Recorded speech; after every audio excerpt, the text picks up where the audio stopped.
What can be summarized? What can be concluded from the healthcare interventions for drug-using prisoners?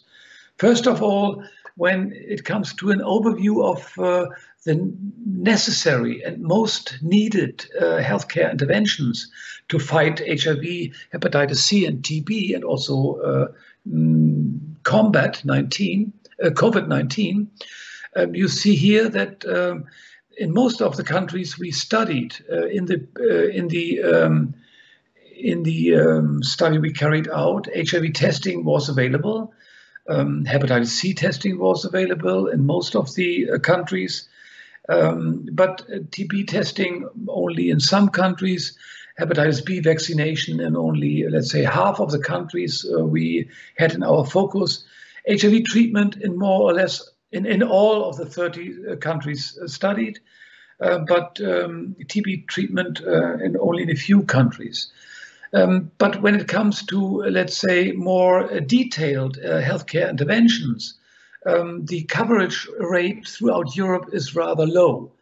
While opiate substitution therapy is existent in 29 countries, I just updated it. Lithuania introduced opiate substitution treatment. Needle and syringe programs are only available in 4 countries. Naloxone only in 5 countries, and distribution of bleach only in 8, condom provision only in 19. That means 11 countries do not provide condoms at all to prisoners, not from the merchandiser, not from an automat, not at all, and lubricant only in 8 countries. So training on safer injecting is only being done in 9 countries. So this picture, this statistics, make clear that still a lot of things need to be done in the future in order to fulfill the requirements of the European Commission on harm reduction in European prisons. Conclusion: from harm production to harm reduction. Drug-using dependent prisoners are discriminated in a double sense. They are incarcerated for coping symptoms of their drug dependence, of their illness, of their disease.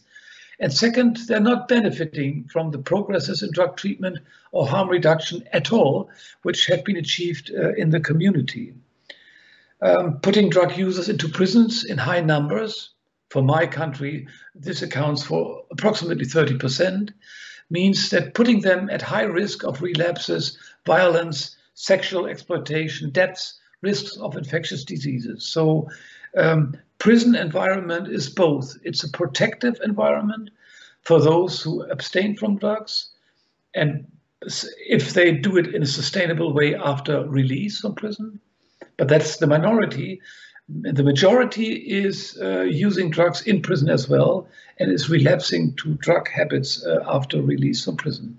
So future developments should contain or should make clear that more attention is needed on the particular situation of drug users in prisons in the near future.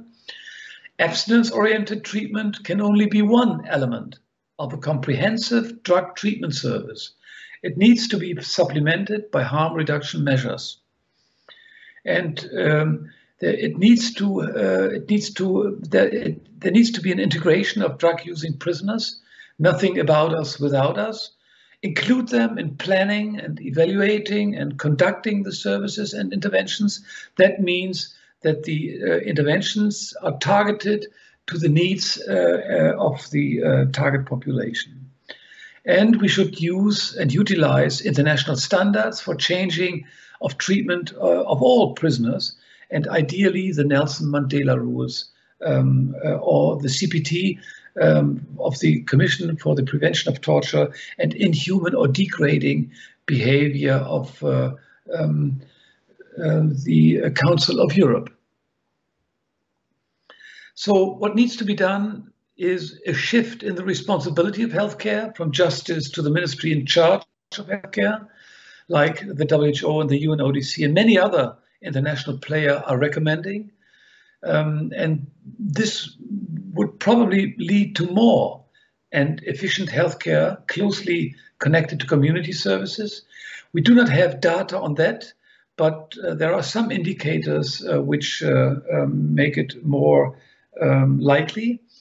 And we urgently need alternatives to imprisonment, not to lock up persons, especially not in times of COVID-19 is necessary, but alternatives to imprisonment would be an effective treatment to avoid health risks and health and social inequality.